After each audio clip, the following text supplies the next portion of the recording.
Hello. स्वागत है आप सभी का GK RWA स्टडी पर। मेरा नाम निधि। आज के वीडियो में हम डिस्कस करने वाले हैं हिंदी के टॉप 30 ऐसे क्वेश्चन आंसर जो कि सभी परीक्षाओं के लिए महत्वपूर्ण रहेंगे। तो आप लोग वीडियो को शुरू से अंत तक ज़रूर देखिएगा और 30 में से कितने क्वेश्चन का आंसर आप सही कर पा रहे हैं अपना स्कोर हमें कमेंट बॉक्स में ज़रूर बताइएगा। तो चलिए शुरू करते हैं फर्स्ट क्वेश्चन से। हिंदी क्षेत्र के समस्त बोलियों को कितने वर्गों में बांटा गया है? बताइए इसका राइट आंसर क्या होगा। 5 वर्गों में। हिंदी क्षेत्र में हिंदी की मुख्यतः 17 बोलियां बोली जाती हैं, जिसे 5 वर्गों में विभक्त किया गया है। पश्चिमी हिंदी, पूर्वी हिंदी, राजस्थानी हिंदी, पहाड़ी हिंदी और बिहारी हिंदी। तो ध्यान दीजिएगा, हिंदी क्षेत्र के समस्त बोलियों को 5 वर्गों में बांटा गया है। निम्न में से कौन सी बोली अथवा भाषा हिंदी के अंतर्गत नहीं आती? तेलुगु।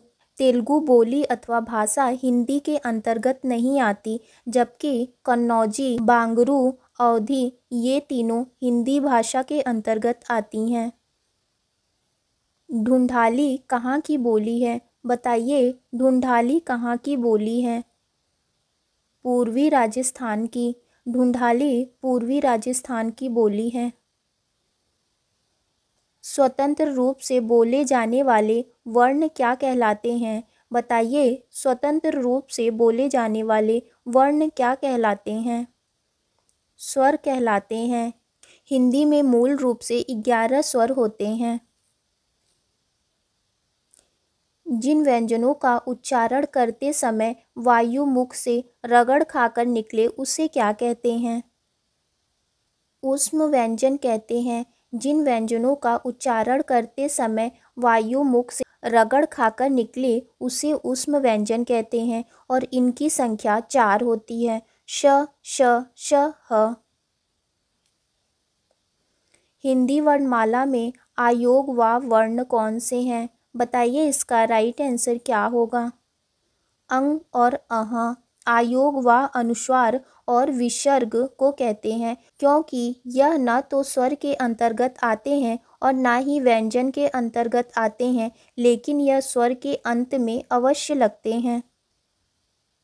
दो स्वरों के मेल से जो परिवर्तन होता है उसे हम क्या कहते हैं? स्वर संधि कहते हैं। दो स्वरों के मेल से जो परिवर्तन होता है उसे हम स्वर संधि कहते हैं। स्वर संधि के कितने भेद हैं? बताइए स्वर संधि के कितने भेद हैं? 5 भेद हैं। दीर्घ स्वर संधि, वृद्धि स्वर संधि, गुण स्वर संधि, अयादि स्वर संधि और यड़ स्वर संधि। गायक में कौन सी संधि है? बताइए गायक में कौन सी संधि है? अयादि संधि। गायक में अयादि संधि है और इसका संधि विच्छेद होगा गय धन अक। व्यंजन के बाद स्वर या व्यंजन आने से जो परिवर्तन होता है उसे कौन सी संधि कहते हैं? व्यंजन संधि कहते हैं। व्यंजन के बाद स्वर या व्यंजन आने से जो परिवर्तन होता है उसे हम व्यंजन संधि कहते हैं। दिग्गज में कौन सी संधि है? बताइए इसका राइट आंसर क्या होगा। ऑप्शन ए इसका राइट आंसर है। दिग्गज में व्यंजन संधि है और इसका संधि विच्छेद होगा तिक धन गज। उल्लास में कौन सी संधि है? बताइए उल्लास में कौन सी संधि है? व्यंजन संधि है। उल्लास में व्यंजन संधि है और इसका संधि विच्छेद होगा उत धन लाश। अनुवाद में क्या उपसर्ग है? बताइए अनुवाद में क्या उपसर्ग है? अनु। अनुवाद में अनु उपसर्ग है।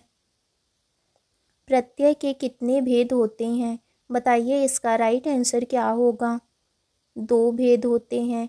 प्रत्यय के 2 भेद होते हैं, कृत प्रत्यय, तद्धित प्रत्यय। के लिए किस कारक का चिन्ह है? बताइए के लिए किस कारक का चिन्ह है? संप्रदान कारक का के लिए संप्रदान कारक का चिन्ह है। से अलग होने का भाव किस कारक का चिन्ह है? अपादान कारक का से अलग होने का भाव अपादान कारक का चिन्ह है। तो ध्यान दीजिएगा, ऑप्शन डी इसका राइट आंसर होगा। निम्न में से कौन सा शब्द स्त्रीलिंग है? बताइए इनमें से कौन सा शब्द स्त्रीलिंग है? मृत्यु। मृत्यु शब्द स्त्रीलिंग है, जबकि उत्साह, चक्रव्यूह, संकल्प ये तीनों पुल्लिंग हैं। बाल का स्त्रीलिंग क्या है? बताइए इसका राइट आंसर क्या होगा? बाला। बाल का स्त्रीलिंग बाला है।